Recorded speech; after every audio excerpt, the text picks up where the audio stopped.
Welcome back to another episode of the Canadian Watch Monkey. And today we're going to be talking about two dive watches. One very iconic and famous, that would be the Seiko SKX. And the other one that's not quite iconic, but definitely a worthy adversary for it. And that would be the Citizen NY2300. Now, some of you may have heard of that watch and others not. And in a few moments, I'll be flipping the camera around and I'll be showing you some of the differences about these watches, but they have a lot in common. They both were released at around 1996. I know the Seiko was discontinued in 2019. I couldn't find information on when the Citizen NY2300 was discontinued. But some of the things that you should know is that they're both 200 meter ISO dive certified watches. The Citizen is a smaller watch. It's 39 millimeters. I think the SKX is 41. I'll actually measure them in a few moments. What else can I tell you? They're both fantastic watches and definitely worth taking a look at. Some of the advantages with the SKX is that the mod community is very large, and there's a lot of parts for the SKX if you're into that. But if you want to just keep a watch original, then the Citizen NY2300 is definitely worth a look at, especially if you found the SKX to be a little bit on the large side. But anyway, let's flip the camera around and get into a little bit more detail, and I'll show you these watches up close, and you guys can decide which watch you think is the better between the two. And yeah, also please leave some comments in here, guys. I love reading some of the feedback that you guys leave. But anyway, that's enough of that. Let's flip the camera around. All right, so here are the two watches that I had mentioned. This is the Citizen NY2300. I'll get up a little bit closer in a few minutes. And in this hand here is the legendary SKX. And this one here is the 009 variant. The 007 would be more like this, all black. So these are the two watches that we're going to be talking about. And you can see very quickly that I'm going to try to get these up even, that the Citizen is a little bit smaller. This is measuring in at 39 millimeters. This one is at 41 millimeters. Let's just quickly check the depth, or the thickness of the watches, sorry, with my calipers. So, okay, that's zeroed out. And I can tell you for sure the Citizen is definitely thinner. So that's coming in at 11.7 millimeters. And the Seiko is coming in at 13.5 millimeters. So it's not only a bigger watch, it's a thicker watch. And I'll just turn it to the side there so you can see that.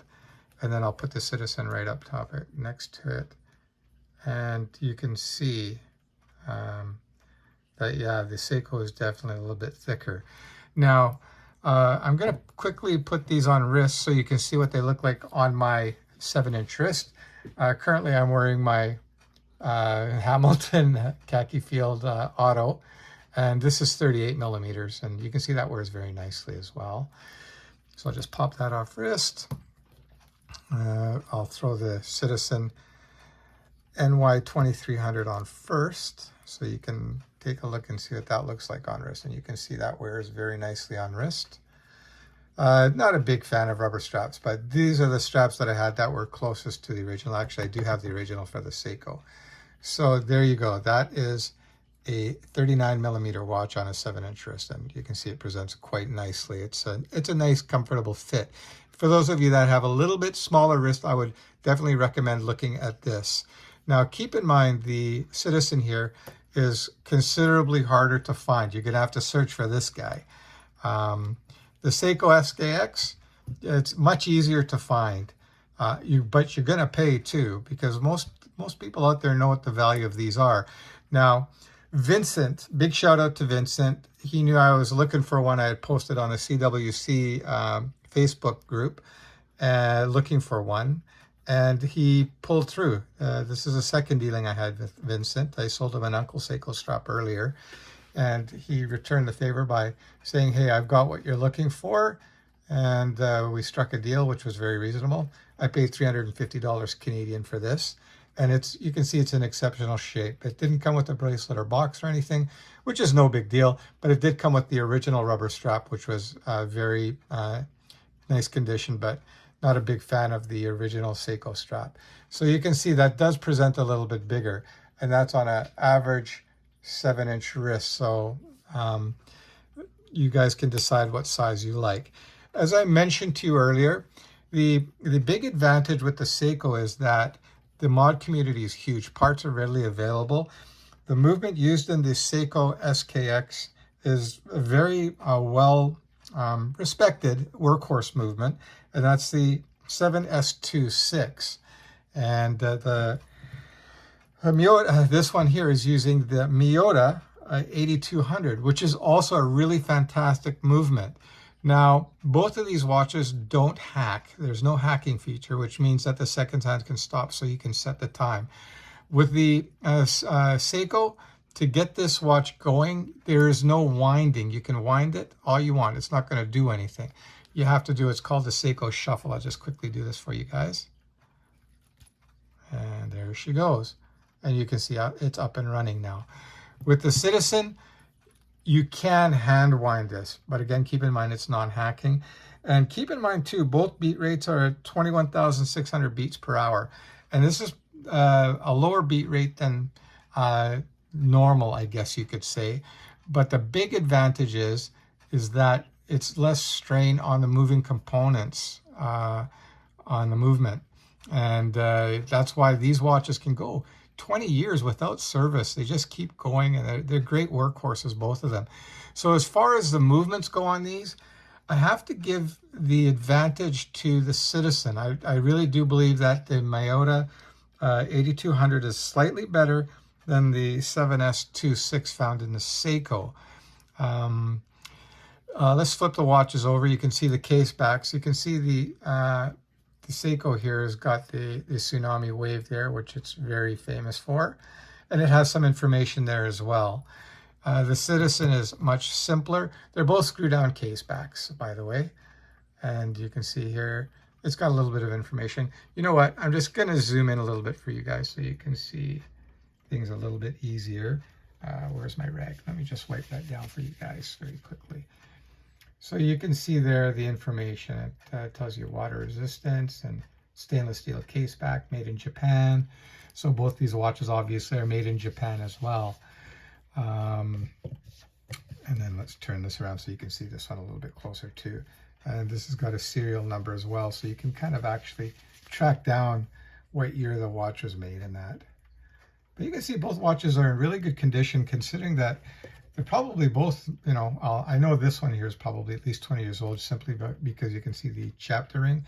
It's kind of blurred out a little bit or worn, and you can't see it now, but if it's set on Sunday, this Sunday is actually kind of faded out a little bit. Just by looking at the watches, I'd say the Seiko is the newer of the two watches, even though both were in production from 1996 onward. So you've got two really great iconic dive watches, of course, this one being much more famous and demanding a little bit higher price at this time. Again, I can let you guys know, I picked this up from Vincent for $350 Canadian, and I picked this Citizen up on eBay. I lucked out. I just happened to be cruising through and I found this one. I got it for $110 Canadian shipped. So yeah, 110 versus 350, but I wouldn't sell this for $110. There's no way. Matter of fact, I wouldn't sell either of these watches. Now, these are becoming permanent fixtures in my collection.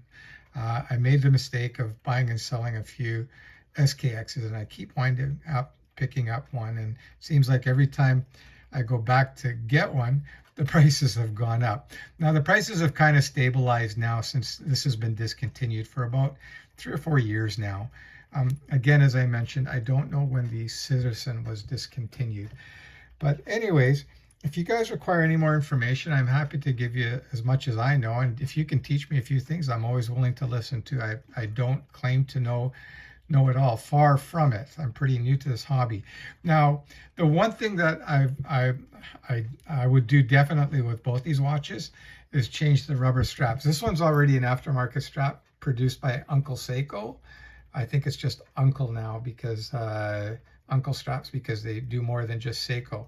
But I can zoom in there, and it's a nice strap. It's much nicer than the original for sure. And the one that came on originally isn't very nice at all. It's very bulky.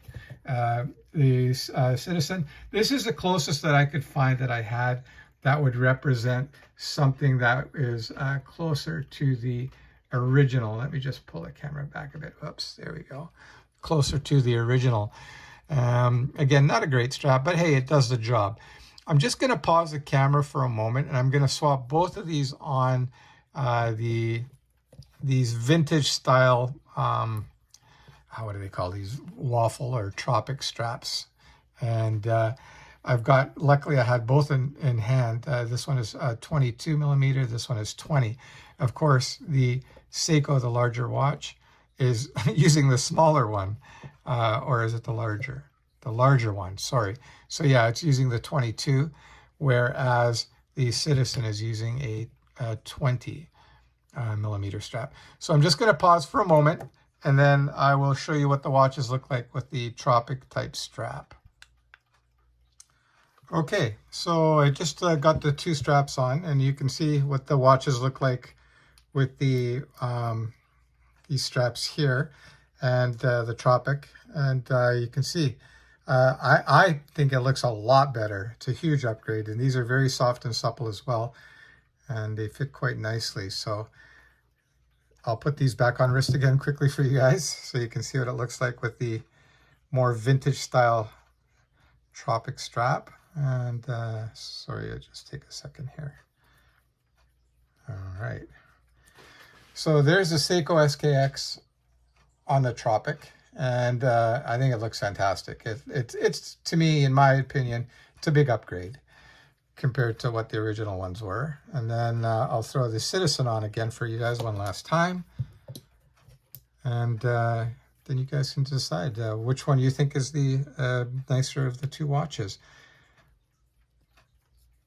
Hang on, there we go. All right, there we are. So I don't know. Just for my personal experience and so on, and I think this looks better than the Seiko SKX. It's more comfortable as well. The size is a little bit smaller, which I really like. My sweet spot tends to be around 38 millimeters. I used to like the bigger watches, but as I'm getting older, I find I like the smaller ones a little bit better. So those are the two watches, guys. The legendary SKX, which I think everybody should have in their condition, and the lesser known NY2300 by Citizen. And again, I don't even know if I mentioned it. Obviously, they're both automatic watches.